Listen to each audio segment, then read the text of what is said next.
সুপ্রিয় দর্শক আসসালামু আলাইকুম। দেশ ও প্রবাসী যারা যেখানে আছেন সবাইকে প্রীতি ও শুভেচ্ছা। দর্শক, আজকে কথা বলবো একজন মধ্যবর্তী একজন মেয়ের গল্প। মেয়েটি খুব কষ্টে দিন যাচ্ছে। তো মেয়েটি একসময় তার আব্বা আম্মা ছিল, ভাই বোনেদের সবাই ছিল, ভাই ছোটো একটা ভাই আছে, আর মেয়েটি বড়। তো মেয়েটির বাবা ভালো একজন মানুষ ছিল, সে ভালো ব্যবসায়ী ছিল। পরবর্তী একজন হঠাৎ করে তার ক্যান্সার হওয়ার পরে তো বাবা মারা যায়। 2-3 বছর ছিল কষ্টে, 2-3 বছর চিকিৎসা করেছিল, জমিখাত যা ছিল, টাকা পয়সা যা ছিল, অর্থ যা ছিল, সব ওই বাবার পিছনে টাকা খরচ করে চলে গেছে। তার পরবর্তীতে তার মাও দেখা যায় যে 10 বছর পরে মাও সে মারা যায় ব্রেন স্ট্রোক করে। ব্রেনে একটা স্ট্রোক না, ব্রেনে টিউমার হয়েছিল, টিউমারে সে মারা যায়, মানে অবস্থা সে মারা যায়। পরতে এখন সে কষ্টের দিন যাচ্ছে। তার নানির কাছে থাকে, নানির কাছে মানুষ হয়েছে, নানি এখন বসে গেছে। তো নানি কাছে থাকে, নানা নাই, নানি আছে। তো মামারা আসে, মামারা বাইরে থাকে, মামারা সেরকম দেখে না, বাইরে নিয়ে দেখে না। ও মামা মামিরা তার সাথে অনেক খারাপ আচরণ করে, খারাপ ব্যবহার করে। তো মেয়েটি তার নানির বাড়ি থেকে কত দূরে, 205 মিনিট ওখানে হেঁটে যায়, যে ওখানে তার পরিচিত এক খালা আছে, সেই খালার বাসায় টেলিমেশিনে কাজ করে। তো সেখানে দেখা যায় আরও 10-12 জন মেয়েরা কাজ করে, একসাথে কাজ করে। তো কাজ এখানে দেখা সকাল 8টার সময় যায়, 5টার সময় চলে আসে।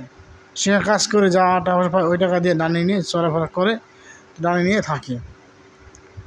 এখন বর্তমানে মেয়েটি ছবিটা আগে ছিল, যখন মেয়েটা ভালো ছিল, ভালো অবস্থা ছিল, তখন মেয়েটির ছবি ছিল। তো মেয়েটি পরের দিন তো এখন খুব গরিব হয়, কষ্টে যাচ্ছে। তো এখন খুব সমস্যা। তো মেয়েটি বাসায় এসে 5টা পরে বাসায় আসে সারার পরে বাসার কাজ সেরে তার মেয়েটি বাসায় কাম করে, এবং আশেপাশে যারা আছে যে বাচ্চারা, ওদের পড়াশোনা করা, আরবি পড়াশোনা করায়। ওখান থেকে আরও দেখা যায় 2-3 পায়। আর চাকরিতে ওখানে টিমের কাছে শেখানো 3-4 পায়। ওই টাকা দিয়ে নানি নিয়ে থাকে।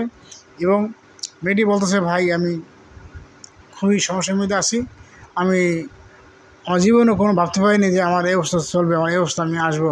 আল্লাহ কার কোন সময় কোন হালে রাখে সেটা বলা যায় না, একমাত্র সেই জানে। এজন্যই আসছি ভাই, প্যাডের দেয় আমি ইউটিউশনে কথা বলার জন্য আসছি, একজন ভালো প্রকৃত মানুষ খোঁজার জন্য। আমার স্ক্রিন নাম্বার দেওয়া আছে, নাম্বার হচ্ছে 0133953982। এ হচ্ছে আমার নাম্বার। এ নাম্বার ইমো করা আছে। যদি কোনো দর্শক ভাইরা বা যারাই আছেন, তারা যদি আমাকে পছন্দ করেন বা বিয়ে করছেন, তারা এই নাম্বার দিয়ে আসে যোগাযোগ করবেন, সরাসরি কথা বলবেন। যদি মনে করেন যে না আমি আপনাকে বিদেশে নিয়ে আসবো, সেটাও আমি রাজি আছি। আর বলেন না ঠিক আছে ভাই, আমি আপনাকে বিদেশে আনবো না, আমার আব্বা আমার দেশে আছে, তার সাথে থাকবেন, সেটাও আমি রাজি আছি। আমি চাই একজন ভালো প্রকৃত মানুষ, যে সারা জীবন আমার সাথে থাকবে এবং ভালোবাসবে, আমাকে কষ্ট না দিবে না। আমি একজন ভালো প্রকৃত মানুষ খুঁজেছি, যাকে আমি স্বামীর মর্যাদায়, স্ত্রী যতটুকু তার প্রতি যতটুকু কর্তব্য, তাকে ভালোবাসবো, তাকে আদর করবো, তাকে আমি সেটুকু এড়িয়ে আমি চাই। হ্যাঁ, আজ মনে করেন যে না আমার বাবা মা আছে, তাদের সাথে দেখাশোনা করতে হবে, সেটা আমি রাজি। যেহেতু আমার মা নাই, বাবা নাই, ছোটো থেকে বাবা মারা গেছে, এখন আমি আমার শ্বশুর যারা হবে তাদেরকে আমি লালন পালন করবো, তাদেরকে আমি দেখাশোনা করবো, এবং তাদেরকে পানি খেয়াল করবো। এবং এটাই আমি একটা গ্রামের নারী, একটা প্রকৃত মেয়ে কতটুকু করতে চাই শ্বশুরবাড়ি, সেটাই আমি করতে চাই। আর যদি কোনো প্রবাসী ভাই আমাকে অর্থ সাহায্য করেন বা বিয়ে করছেন, আমি রাজি আছি ভাই। আর কি বলবো, আমি চাই একজন 5 ওয়াক্ত নামাজ পড়ে, ভদ্র, যার মনে কোনো অহংকার বা কোনো ডিমান্ড নাই। আমি ভাই কোনো যৌতুক দিতে পারবো না, আমার যৌতুক কর্তব্য নেই। আমি দিতে পারতাম, আমার আব্বা মা থাকতো, তাহলে আমার বাবা মা আমার বিয়ে করার জন্য, বিয়ে দেওয়ার জন্য যত টাকা পয়সা লাগতো, সোনা যা লাগতো দিত।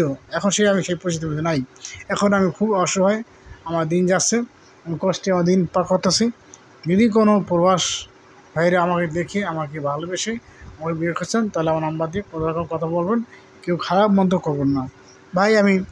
আমি একজন অসহায় অবস্থায় আছি, ভাই জানেন তো, একজন অসহায় মানুষ, যারা মধ্যবিত্ত মানুষ, যারা কোনো সময় হাত পাততে পারে না বা কার কাছে টাকা চাইতে পারে না, তা না পারে উকিল না পারে একুল, তাদের খুব কষ্ট চলে জীবন। এই জন্যই আমি আসি টিউশনে কথা বলার জন্য। একজন এই সাংবাদিক ভাই যে ইউটিউবে নাম্বার দেওয়া ছিল, ওই নাম্বারে আমি যোগাযোগ করি, তার সাথে কথা বলে আমার দুঃখের কথাগুলো তার সাথে শেয়ার করে আমার কষ্টগুলো তাকে বলি। তো ভাই এই কথাগুলো মেয়েটি বলছে আমাকে, বলে আমি আজ আপনাদের মাঝে কথাগুলো তুলে ধরলাম বা তুলতে চেষ্টা করলাম। যদি আপনারা পারেন একটু সাহায্য করার জন্য, তাহলে মেয়েটি খুব ভালো উপকার হবে। এই প্রত্যাশাকে আছে বিদায় নিচ্ছি। সবাই ভালো সুস্থ থাকবেন। আল্লাহ হাফেজ। আসসালামু আলাইকুম ওয়া রাহমাতুল্লাহি ওয়া বারাকাতুহু।